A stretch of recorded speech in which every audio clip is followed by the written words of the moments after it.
আজকে চলুন একটা মজাদার রেসিপি শেয়ার করি আপনাদের সাথে। এই জন্য প্রথমে আলুগুলো টুকরো করে তারপর ভেজে নিচ্ছি। তারপর আমি এখানে রুই মাছ ছোট ছোট টুকরো করে হলুদ মরিচ লবণ মাখিয়ে ভালো করে ভেজে নিচ্ছি।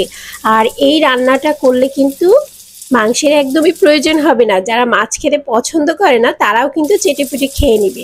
এ পর্যায়ে আমি পেঁয়াজ কুচি দিয়ে দিচ্ছি, ভালো করে পেঁয়াজটা একটু নরম করে ভেজে নিচ্ছি।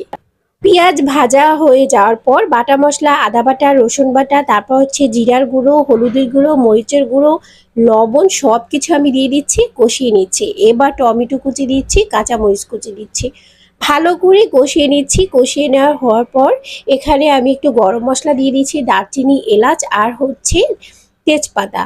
পানিটা দিয়ে দিয়েছি গরম পানি, আর ভেজে রাখা আলু আর মাছ দিয়ে দিচ্ছি। ব্যাস হয়ে গেল। ঢাকনা দিয়ে ঢেকে রেখে দিলাম, ধনিয়া পাতা দিয়ে দিলাম উপর থেকে, আর হয়ে গেল অসাধারণ মজা।